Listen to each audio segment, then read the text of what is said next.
The Brazilian star hits a major milestone at Real Madrid amid rumors of a possible move this summer. Julian Lopetegui gave the signal, and Vinicius, waiting on the touchline, answered the call. The Brazilian, appearing in his third squad list with Real Madrid's first team, was finally about to make his long-awaited debut in the famous white shirt. And it was no ordinary match, it was a derby against Atletico Madrid, stepping in for Benzema, who was still struggling to find his footing after Cristiano's departure. It was 2018. And the Brazilian was just beginning a career that will take another step forward this weekend after wearing the captain's armband against Real Sociedad. Today against Betis, he will play his 300th match for the club. As rumors swirl about a possible move at the end of the season to Saudi Arabian football, Real Madrid's Brazilian Legion. A landmark figure that makes him only the fourth Brazilian to reach the milestone for Real Madrid, after Marcelo 546. Roberto Carlos 527, and Casemiro 336. With 102 goals and 74 assists to his name so far, his influence grows by the day at a club where the man from Rio has become the leading figure in the team's two most recent Champions League triumphs, scoring against Liverpool and sealing last year's final at Wembley against Borussia Dortmund. Step by step, Vinicius has earned the status of Real Madrid's franchise player. The numbers speak for themselves. Over his 8 seasons with the club so far, he has been directly involved in 176 goals plus assists, averaging 20 goal contributions per season. According to data from Bisoccer, the Brazilian is enjoying an excellent attacking season.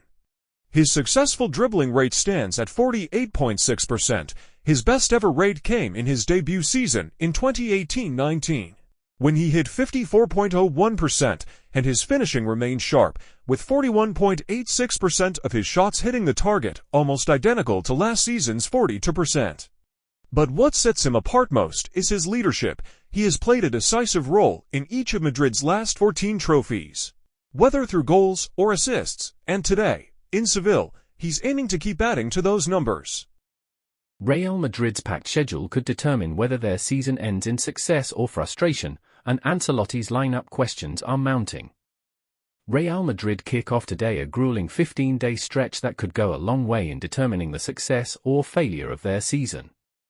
During this run, they'll face Betis, Atletico, Rayo, Atletico again, and Villarreal, all before the March international break. And the biggest question marks center around 2 areas: the midfield, following Dani Ceballos' injury, with Eduardo Camavinga and Luka Modric emerging as the main alternatives, and the right-back position, where Carlo Ancelotti continues to experiment without landing on a reliable solution.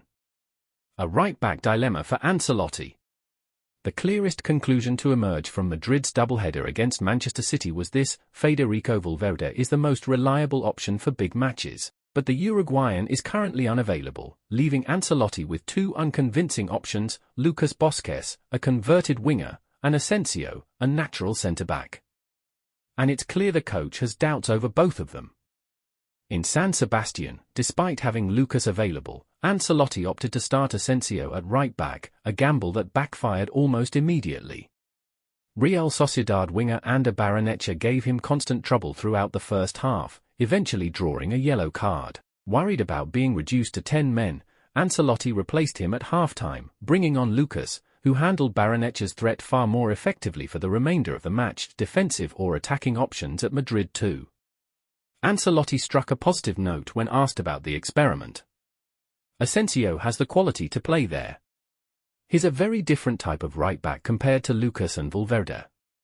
When you've got a wide forward like Rodrigo, you don't need a fullback who's constantly pushing forward, and defensively, Asensio is very solid. Despite the optimistic spin, all signs point to Lucas returning to the starting lineup today against Betis at the Benito Villamarin, but the real question is, what will Ancelotti do for the first leg of the Champions League round of 16 against Atletico Madrid next Tuesday, March 4th? Valverde remains the top choice, provided he's healthy and available, which is far from guaranteed. He played the first leg against City at the Bernabeu with painkilling injections and hasn't featured since, missing games against Girona and Real Sociedad. He'll also sit out today's match against Betis, left off the squad list once again. That right-back slot, long secured and stabilized by Dani Carvajal, is now one of Madrid's most glaring weak spots, with no clear solution in sight. At least not until the summer transfer window opens.